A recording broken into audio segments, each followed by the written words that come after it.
Hi, I'm Mary Alice Rathbun, and I live in Hiller Highlands, Phase 5. And I moved here shortly after, well, a year or so after my house burned down on Alvarado Road. I rebuilt the house and decided that I wanted a smaller place, and for a variety of reasons, moved to Hiller. And when I arrived, I got a very warm welcome from my neighbors. And there was a group of women who met every Wednesday night, the first Wednesday of every month, met together to get acquainted. And I found that was such a welcoming environment to get familiar with a whole new place of living and lots of new people. There are approximately 100 people who live in Phase 5, so it's a very large group. And what I found just really interesting was the sense of community that started to build when I was with this group of women.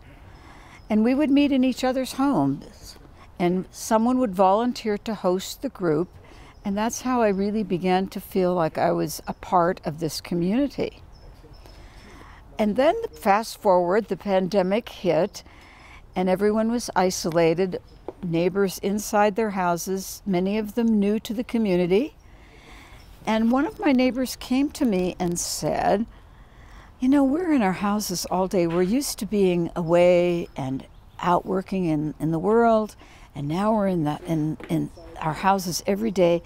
What do you think about getting together outside with our masks in our driveways and having a TGIF? And I said, it sounds fabulous.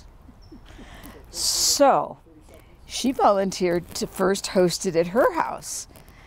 And then we found at 5:30 in the afternoon, her driveway was in the shade. So I said, I think we should move to my driveway across the street where we're in the sun. And that's what we did. And we started with 3 neighbors right in our close little group. And then I said, this is such a nice feeling. I think we should expand it. So we expanded it, and we found that people that we had never really met, we sent them an invitation or talked to them first socially, and just looked forward to meeting them, invited them to come. And this was the plan. We had a table. You bring your own chair, you bring your own drink, and you bring your own snacks. And sometimes people had things to share, and as things developed, we shared more.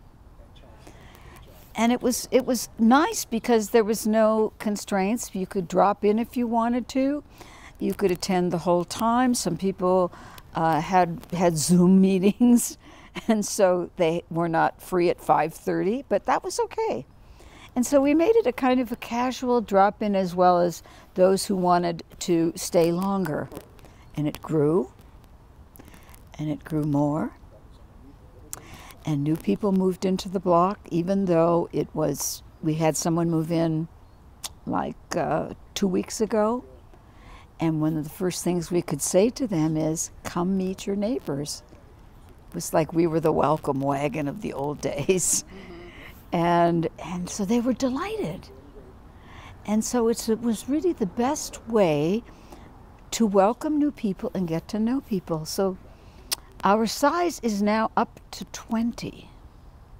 Now, we don't have 20 at any one time, but we have as many as 20 different people who have come to be with us. And we have learned so much. We have a really international community. Let me tell you the countries represented that we can learn about. Iran, Russia, Bulgaria, people with ethnic backgrounds from Korea, though haven't lived in Korea recently, but that's their ethnic background. I think that covers it pretty much. But people even, and when their relatives come to visit, they even invite their relatives to come and visit. So that can expand our group. So what I would have to say is that it has changed the whole dynamic of our neighborhood. That you walk outside and you see friendly people who are happy to say hello, how are you? We know different things. We have a baby in our neighborhood. We have a couple of other small children. So it's much more of a family environment. And when people go away, they feel comfortable letting you know, so we can kind of watch out after each other. Funny story, the other day, got this text message, help, our smoke alarm is beeping and we don't have a ladder tall enough. Does anybody have a ladder? So it became a way of solving problems with people. If they didn't know each other, they wouldn't have felt comfortable even texting it. One other good thing is that we have a little neighborhood now. We call ourselves the Stars. We're part of Starview Drive. Now, I should mention that Starview Drive has two, it's like a half circle, and the eastern part of Starview Drive also has, they call it 5 on the Drive. And we're at the west end of Starview, and we're the TGIF Stars.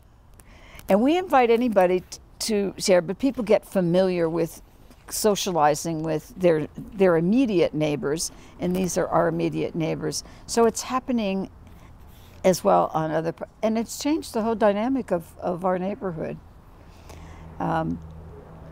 So those are the good things that I have to say about what it means to build a sense of community, is that you have a much more secure feeling. If there's an emergency, you know that your neighbors will be there.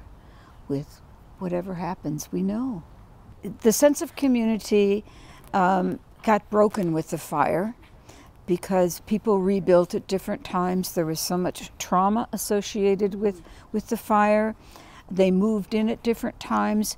We didn't have the internet really at that time. We were disconnected. People were far away, and we moved in at different times.